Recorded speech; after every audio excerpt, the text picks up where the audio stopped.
Good morning, myself Dr. Mrunal Akre, Assistant Professor, Department of Dravigun, Global Institute of Ayurveda. Now we are going to see our next topic in pharmacology, that is antiemetic drugs. Now what are antiemetic drugs? Generally the drugs that stops the vomiting process, that are antiemetic drugs.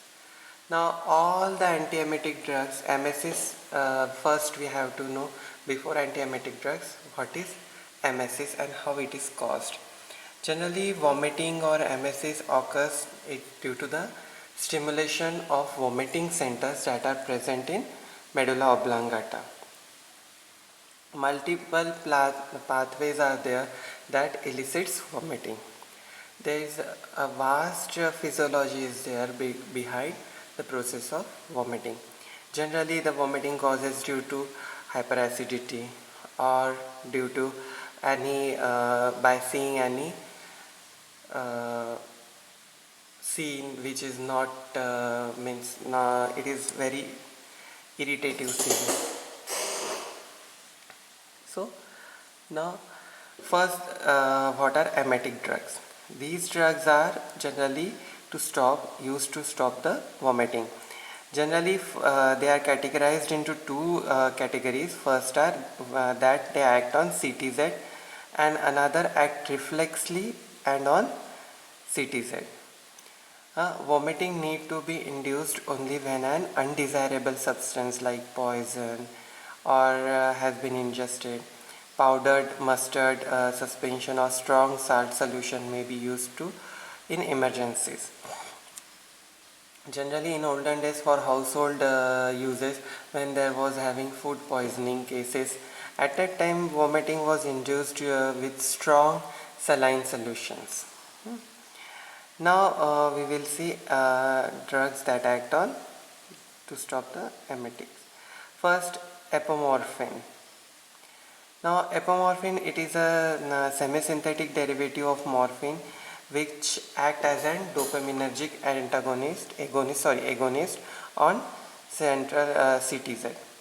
Injected IM or subcut in a dose of 6 mg.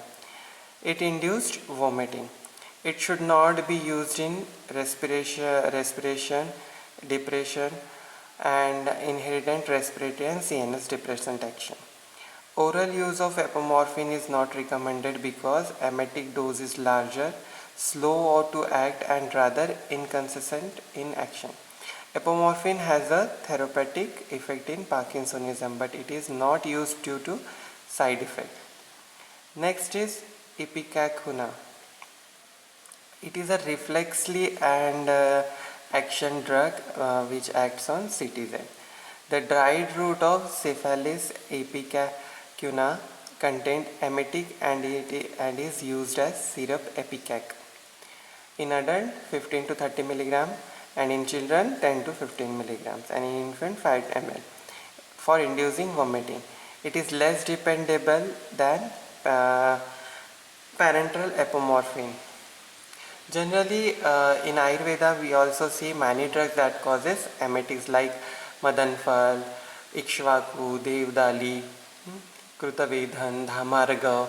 These are all used for emesis purposes. And in modern medical sciences, emetic drugs, they are used to induce emesis in case of poisoning cases or when anyone has swallowed any harmful substance. Now all emetics are contraindicated in corrosive poisoning because in corrosive poisoning cases, emesis, if we induced emesis, it will create more corrosion in stomach mucosa like acid alkalis, injury to esophageal mucosa, CNS stimulant drugs poisoning, convulsions may be precipitated. Kerosene poisoning, unconscious patients. In unconscious patient, if we induce vomiting, they will aspirate vomiting and they will suffer from pneumonia. Then morphine or phenothiazine poisoning. In such cases, we are not going to use emetic drugs. Now antiemetic drugs. These are the drugs used to prevent or suppress vomiting. They are classified into following 7 groups.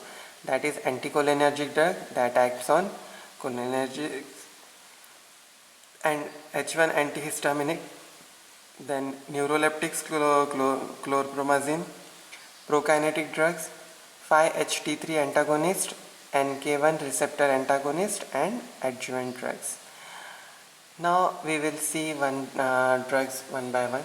What are anticholinergic drugs? In anticholinergic drugs, hyoscyamin, it is majorly used. It is the most effective drug for motion sickness. When the person is having motion sickness, that means when anyone tend to go for traveling and after sitting in vehicle, he has that regurgitation of stomach content. बहुत से लोगों को होता है कि है ना, बस में जाने के बाद में वॉमिटिंग आती है, तो ऐसे सब कंडीशन में हम लोग क्या करते हैं कि उनको हायोसाइमिन देते हैं. फिर हायोसाइमिन से क्या होता है कि इसका जो एक्शन है वो डायरेक्टली CTZ पे होता है, जिसके कारण जो एंटीकोलिनर्जिक इफ़ेक्ट है वो आता है. और नर्व सिस्टम जो है, तो नर्व का जो इम्पल्स होता है वो नर्व इम्पल्स और नर्व पाथवे को ये ब्लॉक कर देता है. नर्व पाथवे ब्लॉक होने की वजह से जनरली जो वोमिटिंग सेंटर है वो वोमिटिंग सेंटर डिप्रेस्ड हो जाते हैं, काम डाउन हो जाते हैं, जिसके वजह से जो वोमिटिंग है वो वोमिटिंग रुक जाती है. फिर नेक्स्ट है डाइसाइक्लोमाइन. जनरली डाइसाइक्लोमाइन को हम लोग एज अ पेन किलर भी यूज़ करते हैं, और इसको प्रोफाइलेक्सिस करके मोशन सिकनेस में दिया जाता है, मॉर्निंग सिकनेस में दिया जाता है. मॉर्निंग सिकनेस क्या है? Generally morning sickness pregnant ladies में दिखता है कि सुबह उठते बराबर उनको नौशिया और वोमिटिंग होता है. कभी कभी किसी को इतना नौशिया और वोमिटिंग होते रहता है कि वो सीवियर हो जाता है. तो ऐसे कंडीशन में हम लोग डाइसाइक्लोमाइन को देते हैं. और ये इसमें जनरली टेराटोजेनिक पोटेंशियल नहीं होने की वजह से हम लोग इसको प्रेगनेंसी में भी देते हैं. Next drug we have H1 antihistaminic drugs. Now these H1 antihistaminic drugs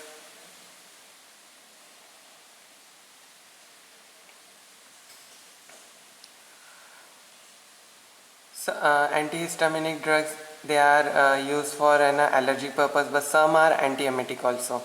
They are generally useful in motion sickness, in lesser extent in morning sickness, in post-operative cases to stop the vomiting and nausea. Their antiemetic effect appears to be based on anticholinergic, antihistaminic, and antidopaminergic sedative properties. Now in H1 antihistaminics, the drug of choice are promethazine, then doxylamine, meclozine, and cinnarizine. So this promethazine, diphenhydramine, and diamenhydrinate, these are the drugs. They are used for motion sickness, and they protect motion sickness for 4 to 6 hours, but produce sedation and dryness of mouth. Their central anticholinergic action, they block the extrapyramidal side effect of metoclopramide while supplementing its antiemetic action. Then promethazine thiocyclate, that is it is available as Evomoin 25 mg. It is a salt of promethazine, and it promotes as an antiemetic drug. Then doxylamine. Doxylamine, it is a sedative agent, and it has having prominent anticholinergic activity.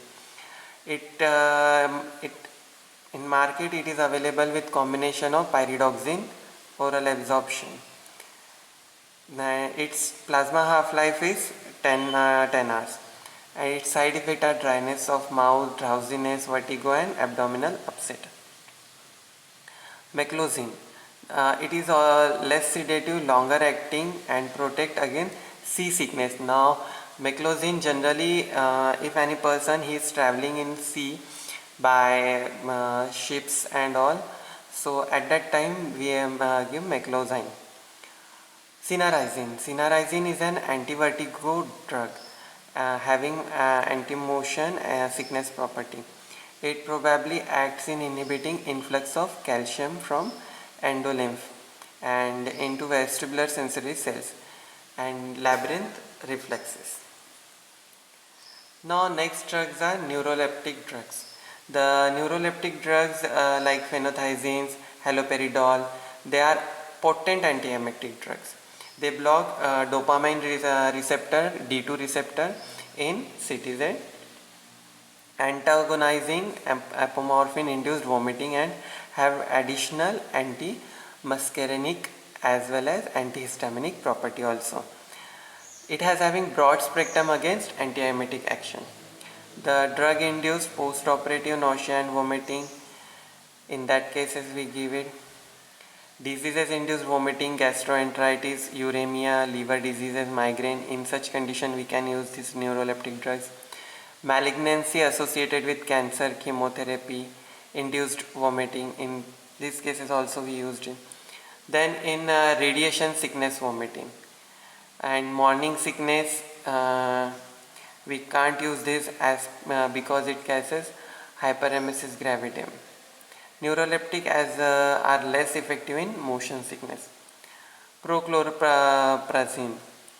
Now prochlorperazine, it blocks dopamine receptor like phenothiazine, and it is a labyrinthine suppressant. It is selective in anti-vertigo and antiemetic action. It is highly effective when given by injection, and prochlorperazine is used as an antiemetic as well as, but not as an antipsychotic drug. The market preparation are Stametil 5 mg and 12.5 mg per ml injection is available. Vomitil tablet, they are available. Now prokinetic drugs. The prokinetic drugs, they are promoting of gastrointestinal transit and speed gastric emptying by enhancing coordinated propulsive motility. Generally this prokinetic drug, they acts on soft muscles, and they increase the activity of peristalsis of stomach and intestine, due to which the content of stomach they get emptied through bowels. This exclude traditional clonomimetic and anti-CHEs which produce tonic and largely uncoordinated contraction. Metoclopramide. Generally metoclopramide, it is a substitute to benzamide and chemically related to procyanamide, but it doesn't have pharmacological effect like that of procyanamide. It is commonly used as antiemetic. Metoclopramide, it is a prominent effect on upper GIT tract, increases gastric peristalsis while relaxing the pylorus and first part of the duodenum. It speeds gastric emptying, especially if though both dopaminergic and serotonergic receptors are activated. Perinom, Mexapom, Relgan are the drugs of metoclopramide. Next drug are domperidone. Generally domperidone, it acts as an antacid also. It is a D2 receptor antagonist chemically related to haloperidol, but pharmacologically related to metoclopramide. It used as an antiemetic and prokinetic action, have lower ceilings. Domstal, Domperon, Nomartic are trade name. Cisapride. This benzamide derivative is a prokinetic with little antiemetic property, but it has having D2 receptor antagonism. Cisapride generally effects on gastric motility resembling metoclopramide. Gastric emptying is accelerated and LES tone is improved and esophageal peristalsis is augmented. Mosapride. Mosapride, it is a subsequently introduced cogner of cisapride. Etopride. It is another substitute benzamide product produced D2 anti-dopaminergic and anti-cholinergic activity. Low affinity to 5-HT4 receptor. Gannaton, Etoflux, Etocaine, Etopride are the drugs that are used. Generally these cisapride, musapride and etopride, they are used in GERD conditions. Now 5-HT3 antagonists. Ondansetron. It is a prototype of a distinct class of antiemetic drugs developed to control cancer, chemotherapy, radiotherapy, induced vomiting. Then it was found that it is highly effective in PONV and disease drug associated vomiting cell. Pharmacokinetics are oral bioavailability of ondansetron is 60 to 70%. Due to first pass metabolism, it is eliminated in urine and feces. Mostly metabolites are produced. The plasma half-life is 3 to 5 hours and duration of action is 8 to 12 hours. Granisetron. It is 10 times more potent than ondansetron, probably more effective during the repeat cycle of chemotherapy. Then palonostron. It is longest acting HT3 blocker. Now NK1 receptor antagonist. Generally NK1 means neurokinin. These neurokinin receptors they are present in CTZ and NTS by substance P released. These are emetogenic and chemotherapy. Other stimuli plays a role in the caution of vomiting. These are an antagonist of generally antagonist they plays role on the receptors of the brain to stop to block the action of emesis. Aprepitant. Now aprepitant it is a recently introduced selective high affinity neurokinin receptor antagonist that blocks the emetic action of substance P with little effect on 5-HT3 and D2 or other receptor. Gastrointestinal motility is not affected. Now adjuvant antiemetics. Adjuvant antiemetics are corticosteroids, benzodiazepine, cannabinoids, then dronabinol. Corticosteroid, it can partially alleviate nausea and vomiting due to moderately emetogenic chemotherapy, but are more often employed to augment the efficacy of other primary antiemetic drugs like metoclopramide or ondansetron against highly emetogenic regimens. Corticosteroid benefits both acute and delayed emesis. The basis of the effect appears to be anti-inflammatory action.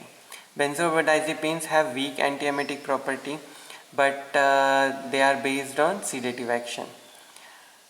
Cannabinoids, they are active principle of hallucinogen cannabis indica that possess antiemetic activity. Dronabinol, it is a pure anine THC, that is tetrahydrocannabinol, produced synthetically and not extracted by cannabis. So this was all about the emetic drugs and antiemetic drugs, and next time we will meet with another topic.